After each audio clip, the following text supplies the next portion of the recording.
Fenty. Kepada Al-Mukarramah Bunda Dokter Fenty dipersilahkan. Baik, terima kasih Bunda Aini. Terima kasih Bunda Nunung yang sudah membacakan ayat suci Al-Quran. Bismillah, alhamdulillah, alhamdulillahillazi hadana lihadza wa ma kunna linahtadiya laula an hadanallah. Asyhadu an la ilaha illallah wahdahu la syarikalah wa asyhadu anna Muhammadan abduhu wa rasuluhu alladzi la nabiyya ba'dah. Para bapak dan ibu yang dirahmati Allah, alhamdulillah di kesempatan subuh yang penuh berkah ini Allah masih memberikan berbagai nikmat ya kepada kita, nikmat iman, nikmat Islam, nikmat sehat, nikmatnya hidayah, nikmatnya berada dalam ketaatan kepada Allah Subhanahu wa taala. Dan mudah-mudahan di bulan Sya'ban menjelang Ramadan ini kita semua lebih meningkatkan amaliyah ibadah kita, sebagaimana yang pernah kita bahas bahwa para sahabat itu mempersiapkan itu 6 bulan sebelumnya ya, sudah berdoa, berharap bertemu dengan bulan Ramadan. Dan mudah-mudahan kita pun memiliki tekad yang sama ya.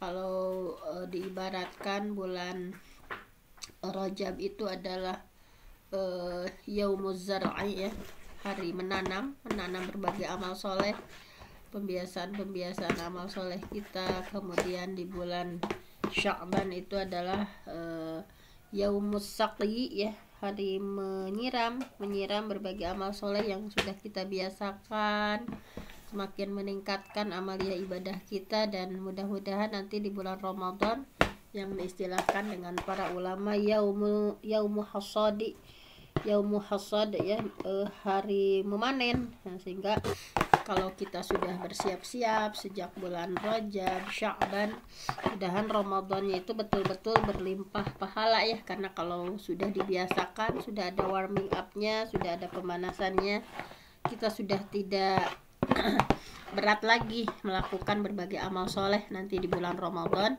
Oleh karena itu masih banyak waktu tersisa ya di bulan Sya'ban. Mudah-mudahan target-target amal kita ya semakin hari semakin ditingkatkan, baik itu tilawahnya, kemudian amalan-amalan sunnah lainnya ya, sampai Allah memberikan rasa cintanya kepada seorang hamba yang terus-menerus konsisten bertekad mendekatkan diri kepada Allah, baik dengan amaliyah wajib ataupun amaliyah sunnah. Dan alhamdulillah ya, yang setiap subuh kita lakukan ini juga mudah-mudahan menjadi amalan unggulan, amalan yang paling Allah cintai karena kita melakukannya dengan istiqomah, dengan terus-menerus ya. Afdalul a'mal ilallah adwamuha wa in qalla. Afdalul a'mal ahabbul a'mal ilallah, amalan terbaik versi Allah yang paling Allah cintai adalah adwa muha wa in qalla, dirutinkan walaupun hanya sedikit gitu ya, hanya sebentar yang kita bahas, hanya 1 hadis, 2 hadis gitu ya. Tapi mudah-mudahan kekonsistenan kita ini menjadi wasilah, ini adalah salah satu amalan unggulan sebagai bekal kita nanti di yaumil akhir. Dan sebagaimana biasanya untuk hari Rabu ya, pembahasan kita setelahnya Sabtu Ahad bahasa Arab, kemudian hari Seninnya tafsir Al-Baqarah, hari Selasanya tafsir pendek, tafsir mufassal ya. Nah, untuk hari Rabu kita selain Al-Quran juga kita mengkaji hadis-hadis Rasulullah ya, baik di kitab Bukharinya maupun kitab Bulughul Maram ya. Nah, untuk Bulughul Maram kita menginjak pada hadis berikutnya kemarin tentang bagaimana hukum ya, hukum menggunakan bejananya orang kafir. Kalau sekarang kita sudah masuk ke bab, nah ini hadis ke-30 ya, bahwa tentang hukum. Nah, memang di Bulughul Maram kan memang mengkaji tentang hukum-hukum ya.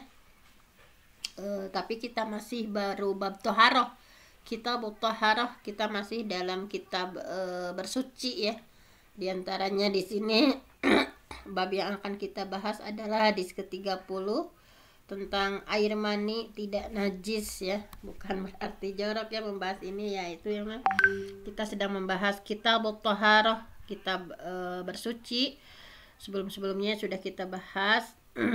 Nah ini ada beberapa hadis yang disajikan ya, ada 3 hadis terkait karena ini kontroversi ya di kalangan para ulama, ada yang menganggap najis, ada yang menganggap suci.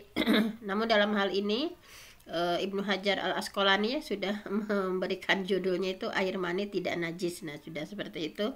Namun nanti akan kita bahas bagaimana pendapat yang menyatakan bahwa air mani itu najis, ada yang menyatakan air mani itu tidak najis. Nah oleh karena itu kita bahas dulu dari sumber Bulughul Maramnya ya. Wa an Aisyah hadis diterima dari Siti Aisyah radhiyallahu anha, semoga Allah meridainya. Qalat, Siti Aisyah berkata, kana Rasulullah sallallahu alaihi wasallam, bahwa Rasulullah SAW pernah. Nah karena ini bisa diartikan terdahulu kan pernah, ya ghasilul maniyya, bahwa Rasulullah pernah mencuci mani, thumma yakhruju ila shalah, kemudian keluar untuk melakukan sholat, fi dzalika tsaub, dengan memakai baju tersebut. Wa ana anduru, dan aku melihat ya, kata Siti Aisyah, ila atharil gusli fihi, bekas cucian itu. Muttafaq alaih, Bukhari Muslim. Wali Muslimin, dan hadis dari riwayat Muslim, laqad kuntu, sungguh. Nah la itu sungguh, sama qad sungguh ya, ini ada lam taukidnya ya. Laqad kuntu, sungguh aku pernah, afrukuhu, menggosok hu-nya itu kembali kepada air mani ya, karena ini nyambung kan riwayatnya. Sungguh aku pernah menggosoknya, yaitu menggosok mani, min thawbi Rasulillah sallallahu alaihi wasallam, dari baju Rasulullah sallallahu alaihi wasallam, parkan, dengan benar-benar menggosok. Ini fi'il taukid sebagai maf'ul mutlak ya. Afrukuhu min thawbi Rasulillah farkan, benar-benar. Jadi sungguh, nah udah diartikan sungguh pernah menggosok mani ya dari baju Rasulullah dengan benar-benar gitu ya, bahwa ini ada lam taukidnya. Fayusalli fihi, kemudian beliau ya Rasulullah sholat dengan memakai baju itu, jadi hanya cukup dengan digosok. Nah ini menunjukkan bahwa air mani itu suci gitu, jadi hanya digosok saja. Nah kalau air mani itu najis, tentu saja Siti Aisyah akan mencucinya gitu. Nah ini diantara kesimpulan sederhana bagi yang menganggap bahwa air mani itu suci gitu, tidak najis. Wa fi lafdin lahu, dan pada lafad lahu ya, sama Muslim juga nih, riwayat Muslim juga, laqad kuntu, dan sungguh aku pernah, ahukkuhu, menggosoknya, ya bisan ya, dalam keadaan kering, ya bis ya, dalam keadaan kering, bidufuri min thawbihi, dengan kuku, jadi menggosoknya dengan kuku seperti ini, min thawbihi ya, di baju beliau. Di yang hadis ke-32 ini, bahwa kata Siti Aisyah ya, laqad kuntu ahukkuhu ya bisan, sungguh aku pernah menggosoknya dalam keadaan kering, jadi air maninya sudah kering. Menggosoknya dengan apa? Bidufuri, dengan kuku Siti Aisyah ya, min thawbihi, dari baju Rasul. Baik, sebelum kita bahas, ada yang mau membaca supaya itu pembiasaan membacanya? Adakah? Mau mencoba, Bun? Ya, silakan Bunda Nunung. Nomor 30 berapa? Ya, yang 30 saja ya. Nanti yang lain 31, 32-nya. Silakan Bunda Nunung, hadis ke-30. Bismillahirrahmanirrahim. Wa an Aisyah radhiyallahu anha, hadis yang diriwayatkan dari Aisyah radhiyallahu anha, qalat, beliau berkata, kana Rasulullah sallallahu alaihi wasallam, Rasulullah sallallahu alaihi wasallam bersabda ya. Pernah pernah bersabda Rasulullah Enggak bun, SAW. kok ya maksudnya ini nggak bersabda Rasulnya, cuma keadaan Rasul, karena itu kan keadaan. Jadi keadaan Rasul sedang yagsilu. Nah jadi yang berkatanya Siti Aisyah yang memberi kesaksiannya. Silahkan bun. Wa an Aisyah radhiyallahu anha, dan Aisyah radhiyallahu anha qalat berkata, karena Rasulullah sallallahu alaihi wasallam, pernah Rasulullah sallallahu alaihi wasallam yaghsilul mani, ya mensucikan atau membersihkan air mani, tsumma yakhruju, kemudian beliau keluar ila sholati, untuk melaksanakan sholat, fi dzalikas saubi, dengan memakai pakaian itu.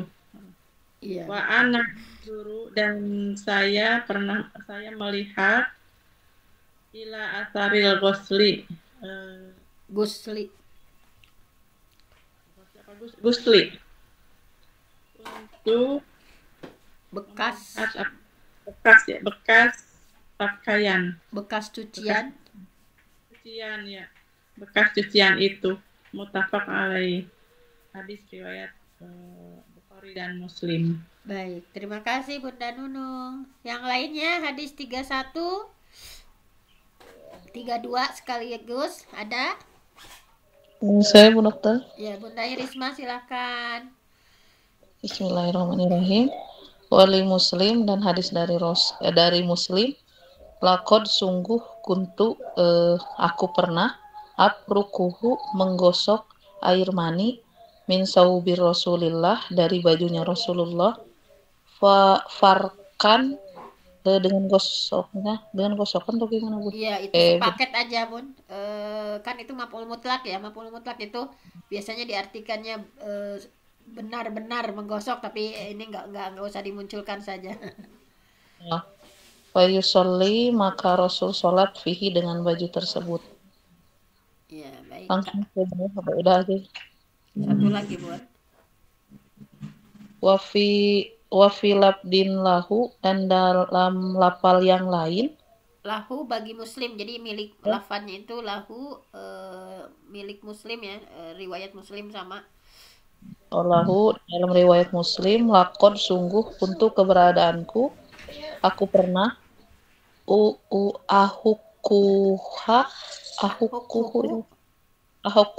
aku menggosoknya, ya bisan, dalam keadaan kering. Dalam keadaan kering, bidufuri, dengan kukuku, min saubihi, dari bajunya Rasul. Baik, terima kasih ya Bunda Irisma. Nah, sudah pada lancar ya menerjemahnya. Baik, kita akan bahas nih tentang hukum air mani, apakah najis atau suci. Kalau jelas, kalau menurut Ibnu Hajar di sini sudah dari judulnya sudah air mani itu nggak najis atau suci gitu ya. Tetapi di sini kita juga lihat bagaimana perbedaan pendapat para ulama ya tentang hukum dari air mani ini.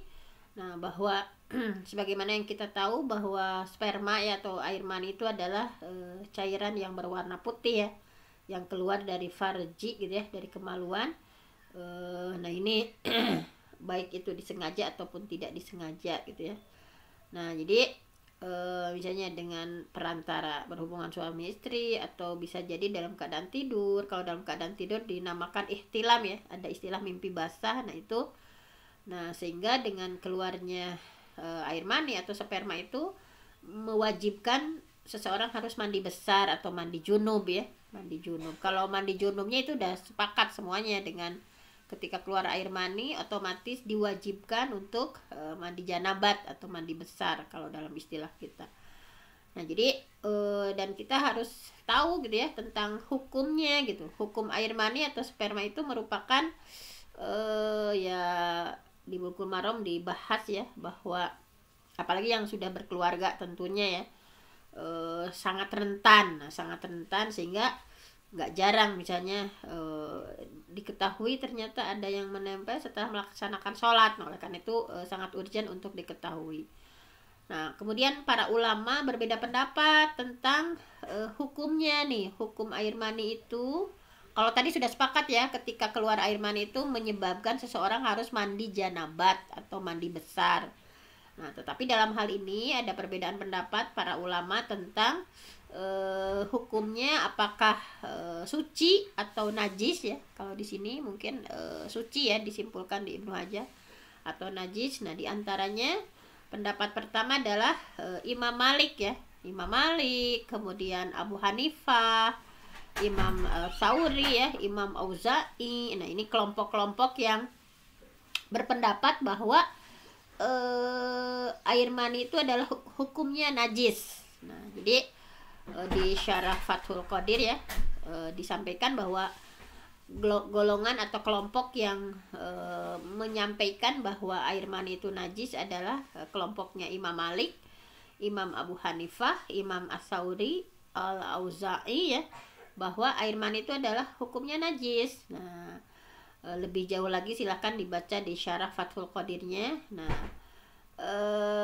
makanya ketika berpendapat bahwa najis, maka ketika air mani itu mengenai anggota tubuh atau pakaian ya, wajib disucikan gitu, wajib disucikan.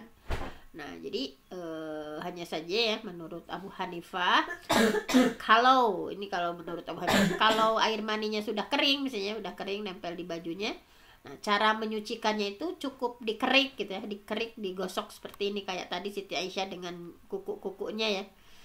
Nah, sedangkan menurut Imam Malik dan Imam Al-Auza'i, cara mensucikannya dibasuh gitu kan, karena dianggap najis ya, atau dianggapnya tadi kalau pendapat ini kan menganggap bahwa air mani itu najis, sehingga kalau menurut Imam Malik dan Auza'i cara mensucikannya harus dicuci gitu ya, dibasuh gitu, dicuci. Baik sperma itu dalam keadaan basah ya ataupun sudah kering.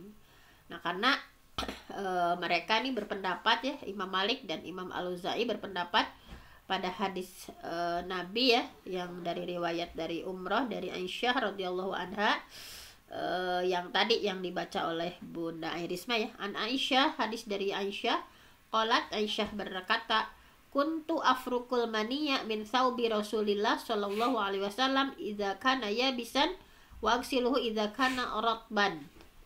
Kalau yang ini beda lagi ya riwayatnya ya.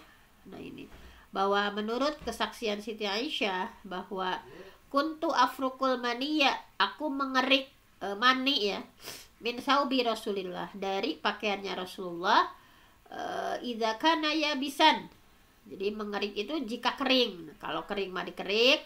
Wa aghsiluhu, dan aku mencucinya, membasuhnya idza kana ratban, jika ia masih basah. Jadi hadis dari Aisyah ini menjelaskan bahwa Aisyah mengerik atau mencuci pakaian Nabi yang terkena sperma tadi atau air mani tadi. Nah, menurut para pendapat tadi yang menyatakan najis atau tidak suci ya, ketika Siti Aisyah mengerik kemudian mencuci pakaian Nabi yang terkena air mani itu, ini menunjukkan bahwa air mani itu adalah najis gitu. Karena jika air mani itu suci, Aisyah tidak akan mengeriknya, Aisyah tidak akan mencucinya. Nah, jadi dari perbuatan Siti Aisyah ini, jadi perbuatan Siti Aisyah dilakukan berkali-kali kan ya, dengan tadi riwayat juga berbeda-beda, sehingga kemungkinan besar Nabi tahu gitu, tetapi membiarkan gitu sebagai pertanda bahwa beliau setuju dengan apa yang dilakukan Siti Aisyah. Nah, jadi seperti itu ya pendapat yang menyatakan bahwa najis air mani itu dengan perilaku Siti Aisyah membersihkannya seperti itu. Nah, di samping hadis ya, mereka juga berpedoman pada dalil akli ya. Kelompok yang menyatakan najis itu, mereka berpedoman dengan dalil akli bahwa air mani itu kan keluarnya melalui lubang sama keluarnya air kencing gitu ya. Jadi mereka dengan pendapat logikanya juga bahwa dalil aklinya bahwa sperma itu keluar dari lubang yang sama dengan air kencing, maka lubang tersebut ya dihukumi najis. Dihukumi najis sebab terkena air kencing gitu, sehingga air mani juga dihukumi najis karena terkena najisnya lubang yang tadi gitu. Nah, itu pendapat pertama. Nah, pendapat kedua, nah ini pendapat kedua ya, berarti sama ini juga Ibnu Hajar juga ya, yaitu Imam Syafi'i, Ahmad bin Hambal, Sufyan Ats-Tsauri, Ibnu Hazm, dan Daud Az-Zahiri menegaskan bahwa golongan ini ya, para ulama yang saya sebutkan, Imam Syafi'i, Ahmad bin Hambal, Imam Sufyan Ats-Tsauri, Imam Ibnu Hazm, Daud Az-Zahiri menegaskan bahwa air mani itu suci gitu. Bisa dilihat di Raudhatul Thalibin ya, bahwa mereka menyandarkan pada hadis riwayat dari Al-Aswad bin Yazid ya, kemudian dari Aisyah radhiyallahu anha, yang tadi ya nih hadis ke 31 nih, berdasarkan hadis ke 31. Nah, jadi kelompok ini yang menyatakan bahwa air mani itu tidak hanya najis atau suci. Nah, tadi beliau menyampaikan berpendapat atau berpegangan pada hadis yang ada di sini di Bulughul Maram ya, bahwa an Aisyah, hadis diterima dari Aisyah, qalat, Aisyah berkata, kuntu afrukul maniyya. Nah, kuntu afrukul maniyya, bahwa aku afruku mengerik ya, aku mengerik almaniya, mani, min thawbi Rasulillah, dari pakaian Rasulullah Shallallahu Alaihi Wasallam, fayusalli fihi, kemudian Rasulullah sholat dengan pakaian itu gitu. Jadi hanya dikerik gini aja, tek tek tek tek. Nah, kemudian Rasul sholat pakai pakaian itu. Nah, sehingga dari hadis tadi ya, juga dari hadis yang ada di Bulughul Maram juga ya, bahwa Siti Aisyah mengerik ya air mani dari pakaian Rasul, kemudian Rasulullah sholat dengan pakaian itu. Nah, ini menunjukkan bahwa air mani itu tidak najis gitu. Karena jika air mani dihukumi najis, maka cara menyucinya itu, cara mensucikannya tidak dengan mengerik, tetapi tentu saja dengan mencuci ya, sebagaimana darah, sebagaimana najisnya darah, sebagai najisnya air mazi ya, air mazi. Nah, ada mani, ada mazi. Nah, kalau mani itu setelah berhubungan atau dalam kondisi syahwat itu keluar, kalau mazi itu sebelumnya, misalnya ketika terangsang atau apa keluar mazi. Nah, itu misalnya nanti akan dibahas lebih lanjut lagi.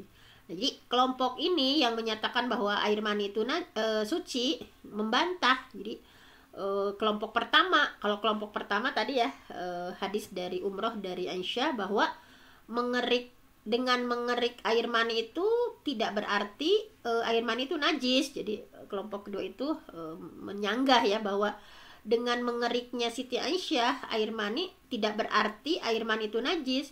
Jadi mengerik air mani itu bisa saja untuk tujuan kebersihan atau memperoleh sunnah Nabi gitu ya. Dan mereka juga membantah dengan dalil akal. Nah, sama ini juga dengan dalil akal yang digunakan kelompok pertama, bahwa mereka membantah ya, kan tadi kelompok pertama dengan dalil aklinya ya, yang dalil akli itu dibantah oleh kelompok ini bahwa keluarnya air mani dari lubang kencing itu tidak otomatis menjadikan air mani itu menjadi najis. Karena masalah suci dan najis itu hanya terkait pada ada hal-hal yang ada di luar tubuh manusia ya, bukan hal-hal yang ada dalam tubuh manusia. Nah, oleh karena itu, persentuhan sperma dengan benda najis ya, yang terjadi di dalam tubuh seseorang tidak membuatnya menjadi najis. Berbeda ketika persentuhan itu terjadi di luar tubuh manusia itu.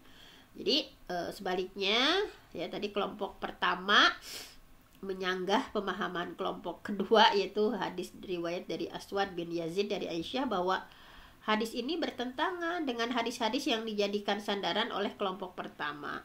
Nah, dalam keadaan seperti ini, bahwa hadis kelompok pertama lebih diunggulkan daripada hadis kelompok kedua ya, sebagaimana ada sebuah kaidah, idza hadasa ta'arud baina dalil mubih wa dalil muharrim fa innal muharrim yuqaddamu alal mubih. Jadi idza hadasa ta'arud, jika terjadi pertentangan baina dalil mubih, antara dalil yang membolehkan, wa dalil muharrim, dan dalil yang mengharamkan, fa innal muharrim, maka dalil yang mengharamkan itu yuqaddimu, didahulukan, alal mubih, daripada dalil yang membolehkan. Jadi tadi ya, kelompok kedua membantah sanggahan ini dan menyatakan bahwa tidak ada pertentangan antara hadis-hadis tadi, karena hadis itu memang bisa dipahami secara al-jam'u bainal adillah gitu ya, secara bersamaan, yaitu bahwa mencuci air mani itu dilakukan untuk kebersihan gitu, bukan maksudnya najis. Nah, untuk kebersihan semata. Nah, sedangkan mengerik saja juga sudah cukup untuk mensucikannya. Jadi intinya dari kedua pendapat tadi, kalau kita lihat ya, pendapat yang menegaskan tentang air mani itu suci, nah ini pendapat yang paling kuat. Nah, jadi tapi saya serahkan saja pada Bapak Ibu. Tapi ini menurut saya secara pribadi ya, bahwa saya juga sependapat dengan Bulughul Maram ini dengan judulnya sudah jelas bahwa air mani itu nggak najis gitu ya. Bahwa pendapat yang menegaskan bahwa air mani itu suci, nah ini pendapat yang kuat, karena kan jika air mani itu dihukumi najis, maka untuk mensucikannya itu tidak cukup dengan mengerik, tetapi harus mencuci gitu ya. Nah, ini misalnya mazahib al-islamiyah ya, dalam itu bisa dilihat. Nah lalu ketika air mani itu suci ya, nah kan di kalangan para masyarakat ya, ada yang bertanya bagaimana hukum menelannya. Nah ini ada juga ya pada ibu-ibu nih yang ketika menganggap bahwa air mani itu suci nih, bagaimana hukum menelannya, kan ada juga yang menelan gitu ya, nah, atau tertelan atau seperti apa. Nah ini dalam hal ini Syekh Imam An-Nawawi dalam kitab Majmu' Syarah Al-Muhazzab, beliau menyampaikan bahwa ada pendapat seperti ini. Hal yahillu, apakah boleh gitu ya, aklul maniyi ad-dhahir, memakan sperma atau air mani yang suci, at-tahir maksud saya. Hal yahillu aklul maniyi at-tahir gitu. Hal yahillu, apakah boleh aklul mani ya, memakan air mani at-tahir yang suci. Nah fihi wajhani, ada dua pendapat, sama ya, ada dua pendapat. As-sahih al-masyhur, nah pendapat yang paling sahih dan paling masyhur, annahu la yahillu, dan menelan air mani itu tidak halal, li'annahu mustakhbas, karena sesungguhnya air mani itu kan termasuk mustakhbas, bahwa air mani dianggap menjijikkan gitu ya. Sementara qala ta'ala wa yuharrimu alaihimul khaba'is, nah, dan Allah mengharamkan bagi kalian sesuatu yang menjijikkan. Wasani, adapun kelompok yang kedua, ya juzu, nah kalau ini pendapat yang kedua mah boleh memakan ya air mani, wahwa qaulu Syekh Abi Zaid. Nah ini pendapat dari Syekh Abu Zaid Al-Maruzi ya, beliau membolehkan li'annahu tahir, karena alasannya sperma itu suci gitu, la darara fihi, tidak membahayakan. Nah, wallahu a'lam ya.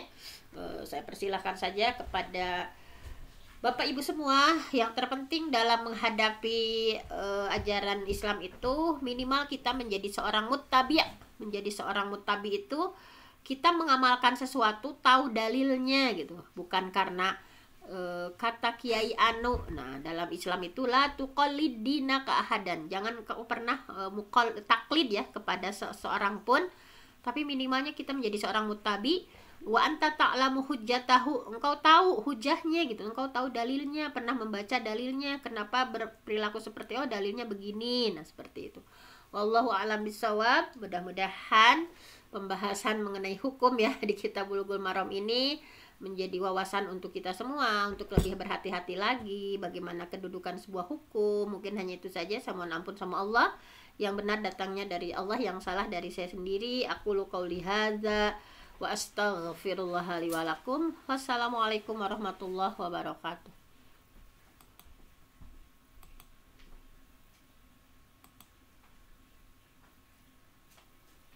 Bunda Aini. Iya, Bu Dokter. Udah, Bun. Ya, alhamdulillah. Jazakallahu kasiron pada Bunda Dokter Fenty yang telah memberikan ilmunya kepada kita semua tentang bagaimana hukumnya tadi seperti air mani dan segalanya. Semoga bermanfaat bagi kita semua dan kita semua bisa bekal buat bermuamalah kepada Allah Subhanahu wa taala. Amin ya Allah ya rabbal alamin.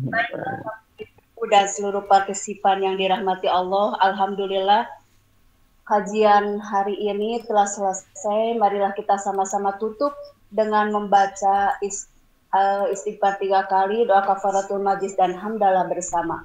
Astagfirullahaladzim.